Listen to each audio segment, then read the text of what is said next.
I assume that many of you did watch the interview, or at least clips of the interview between Joe Rogan and Vice President JD Vance.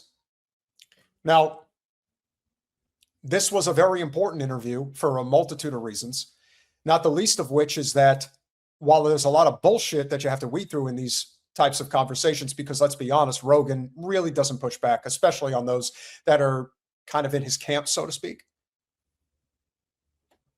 But the topic of Israel did come up. And he said some things that I thought were very, very telling. Especially because, and we're going to get to it, why he's telling it the way that he's telling it. He's a shrewd operator. He's not clean by any means, but he is smart. I'll give him that much. So here's what went down. I definitely think you have seen this very discreet, extremely well-funded campaign to try to derail the negotiation and try to derail the deal. And, you know, there's this Time article that came out yesterday. A friend sent it to me. It's like worth reading because it lists a bunch of people who have quite literally been paid by a former Trump campaign person who was himself paid by certain elements within the Israeli government. Now, the person in question that he's talking about is Brad Parscale, and we are going to get to him. There is an article that I am going to pull up that you guys will be able to dig in a little deeper on. Colin, cue it, please. Just have it ready. We have always said that the money motivator is what gets people to do things in politics. This is not a new thing. This isn't going to change anytime soon. We're working on it. But when, in my opinion, someone who is a favorite to become the next president of the United States is talking like this, and while it may just be lip service, the fact that it's being discussed is a big deal. To even intimate that there is a paid network of influencers on behalf of the Israel lobby. And we're going to get to one very special person in that group in just a moment. But there is more to this. And those people are attacking me viciously for quite literally trying to accomplish the negotiation objective that the president set for the country. So what is their position? Like, are they attacking you how? Oh, it's social media posts. It's, you know, they're leaking to reporters. They're attacking me obsessively, saying that we should not be negotiating with Iran. We should just keep the military campaign going indefinitely. And that is their explicit position. And make no mistake, and this is what we've often said, the reason why they want to continue this is because they're never in danger. The people who are screaming the loudest from the mountaintops that this is the position that should be taken and this is the direction they should go in is because their lives are generally not in danger. But don't worry, that could be changing. And not a moment too soon. But remember, Vance is a chameleon. He's going to do what he has to do in order to further his political career. Now, if you were to ask me, who do I think is more dangerous, JD Vance or Marco Rubio? No questions asked, Marco Rubio. It's not saying much, but it's saying enough to understand that Vance understands where the winds are blowing and where they're going. And that's why he's saying this. Coming after me saying that, you know, people have come after me and say that I'm influenced by Qatar, that I'm influenced by foreign governments, that, you know, I take my marching orders from Tucker Carlson, and there's just so much bullshit out there. Well, you don't take your marching orders from Tucker Carlson, but you do take them from Peter Thiel, and that is a fact. When what I'm actually trying to do is accomplish what the President of the United States told me to accomplish, which is a settlement of this that accomplishes our objectives. Iran doesn't have a nuclear weapon. We have the free flow of oil and gas. And like, I should be clear, you know, I don't actually mind. I don't mind that the, you know, let's say certain elements of the Israeli government want to criticize the deal or have disagreements about the deal. I don't even mind an effort to try to influence, you know, foreign governments try to influence the United States all the time. You know, Israel does it, other countries do it. It's just sort of the nature of the beast. What bothers me is actually when Americans meaning American leadership, allows that influence to affect their judgment. And you're talking like you want to do away with corporate special interests in politics. And let's be honest, guys. I would imagine that if JD had an opportunity, he probably would like to do away with it. I don't know how. Do I think that there are some that are enamored with the idea of just being around all that wealth and nonsense? Yeah, probably. But I also think there are people who are just sick of it, who do not want to have to deal with all the, kissing the ring, kissing the asses of all these over wealthy, overtly despicable people. I don't get the feeling that Vance is that guy. He just doesn't give off that vibe. So, yeah, I think he's being a little bit candid here in terms of how he feels about the current system and wanting to see it change. But is he going to do anything about it when the prospect of being president is on the table? No, of course not. Like I said, sleight of hand. To affect what they are advocating for. That's what really bothers me. People are always going to try to influence the United States of America, whether they're allies of ours or whether they're enemies of ours. But again, when I open up the pages of Time magazine and I see that there's a literal foreign influence campaign being funded to tank the very deal that I was pursuing, and oh, by the way, many of the people who were receiving that money were actually attacking me in completely dishonest ways, my response to that is, well, go to hell. I'm going to do what I have to do for the American people. I represent Americans first. Well, that's what he says. But that, again, like I said, he's giving you lip service. He's telling you what you want to hear. But what are you prepared to do?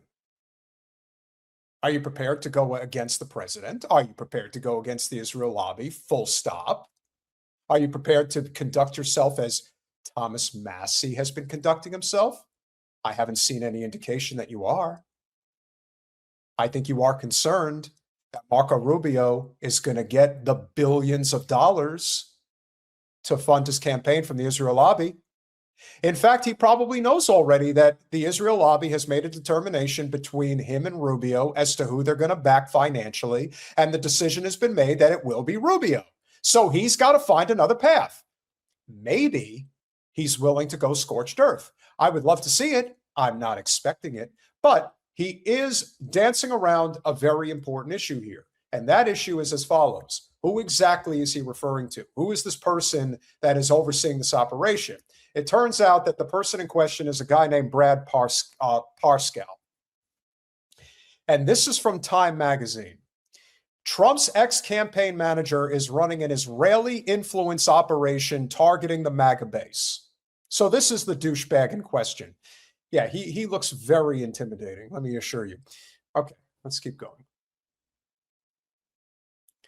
After the U.S. and Iran agreed to a ceasefire deal, funny, on June 17th, a senior U.S. official was monitoring the online reaction when they noticed something surprising. President Trump's aides had expected his supporters to celebrate the agreement. Instead, online influencers in Trump's MAGA movement were excoriating it on social media. One shared an Israeli op-ed titled, "You could have been the greatest president of all, but you failed." Several posted the same video of Qatar's prime minister appearing to snub VP JD Vance in Israel, arguing it showed regional powers dismissing the Trump administration's naivete. Others accused Trump of surrendering before achieving his stated objective of eliminating Iran's nuclear program. Many of the posts appeared almost simultaneously, with similarities in language and tone. The official began collecting screenshots and came to believe it wasn't a coincidence. Tracing tweets by prominent members of the online right, the official came to believe there was an unlikely figure at the center of all this criticism: Trump's former presidential campaign manager and digital guru, Brad Parscale. Last September, the global ad agency Havas hired Parscale's firm, Clock Tower X, to conduct a digital campaign on behalf of the state of Israel, according to Foreign Agents Registered Act, FARA. Filings reviewed by Time. Under the agreement, Parscale's operation would produce 100 original pieces of content each month, with at least 80% aimed at Gen Z audiences across TikTok, Instagram, YouTube, and podcasts. In a services agreement draft included in the file, Parscale pledged to amplify the campaign across social media and through integration of narrative messaging into the Salem Media Network properties and aligned distribution channels. Referring to the Christian conservative, evangelical Zionist conservative broadcasting and publishing company, where he serves as chief strategy officer, Parscale vows the effort would produce at least 50 million digital impressions per month, as well as influence how AI tools such as OpenAI's ChatGPT, Anthropic's Claude, and Google's Gemini characterized Israel in the war. For all this, Israel agreed to pay Clock Tower X $1.5 million per month. Publicly, the campaign was framed as an effort to combat rising anti-Semitism online. An Israeli foreign minister official familiar with the arrangement says there was another strategic aim, preventing young conservatives from turning against Israel. Too late for that. According to the official, Parscale presented himself as uniquely positioned to improve Israel's reputation among young conservatives. He stressed his experience at the helm of Trump's political operation, with a grasp of both the architecture of the modern internet and the political movement Trump had built. His position at Salem, whose radio stations, websites, podcasts, and digital properties were part of the conservative media ecosystem he promised to mobilize, was a boon as well. Parscale acknowledges that the operation was intended to prevent young conservatives from drifting away from Israel. He says neither he nor his firms played any role in turning opinion against Trump's objectives. I have never funded, organized, or participated in any effort to undermine President Trump, ever, including his MOU or ceasefire proposal. The claim that I am coordinating an effort to prolong the war is completely false. Bullshit. The only people manufacturing a conflict between President Trump, Israel, and me are anonymous officials using background quotes to make me the boogeyman.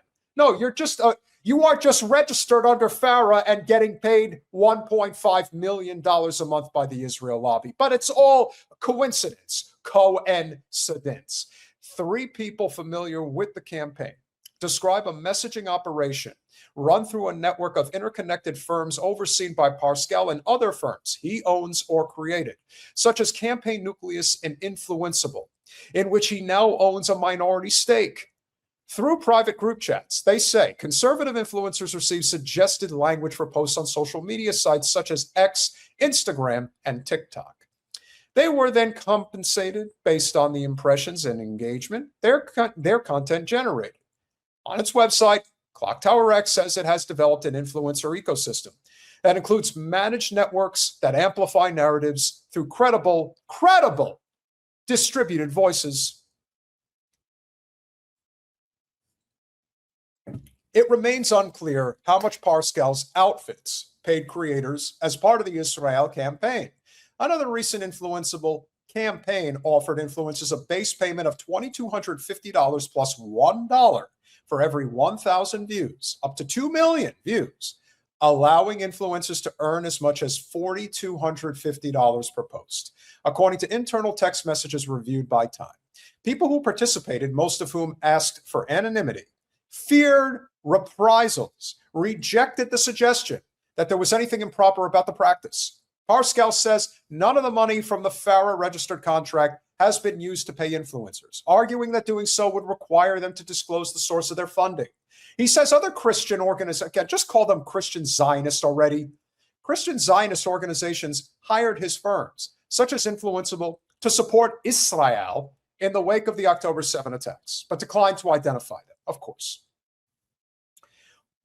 And here comes the really juicy part that I've been waiting to share.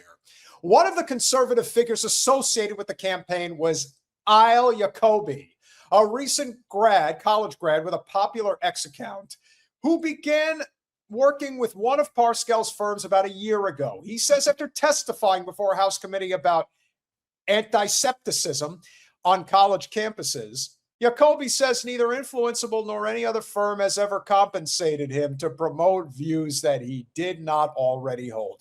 Well, no shit, Sherlock. Of course you feel this way, but you're going to get paid to do it. That's the sweet part. It's not like an agency that represents you. An official with Influenceable says Jacoby has participated in numerous campaigns on issues related to Israel. Ayal Jacobi has worked with Influenceable as a paid influencer, but never on behalf of the Israeli government. Well, yeah, like you, to even say that, why don't you just stop at the beginning and then move on? The executives say, insisting none of their influencers have been paid with foreign money. Jacobi declined to comment further. Of course he did. The Parscale-led effort continues, but neither the Trump administration nor the Israelis appear happy about how it's going.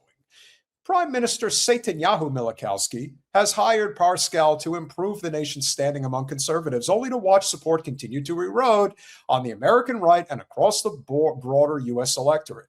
We are pissed at Brad Parscale, says the Israeli official familiar with the arrangement, who spoke on condition of anonymity because they were not authorized to speak publicly. He was supposed to make things better. We have paid him lots of money. But what did he do with it? Things have only gotten worse. Gee, you think maybe he pocketed quite a bit of it? I'm sure he did. According to the Pew Research Center, favorable views on Israel and Netanyahu have fallen since last year. Only 32% of Americans now view the Israeli government favorably, the lowest level in decades. In April, Pew found that Republicans with a negative view of Israel ticked up since last year, with 57% of young Republicans having an unfavorable view of Israel compared with 50% a year ago. Global anti-Semitic incidents, meanwhile, have surged 34% since the Iran war's outbreak, according to the Combat Anti-Semitism Movement's Anti-Semitism Research Center. You would be hard-pressed to find any other reason in this moment to question whether or not they're losing at all.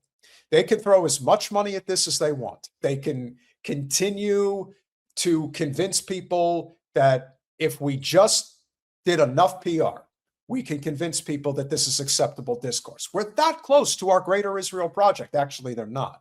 And now that they're saber-rattling with Turkey, not smart. But I wouldn't expect anything less from genocidal maniacs who have never been put in their place.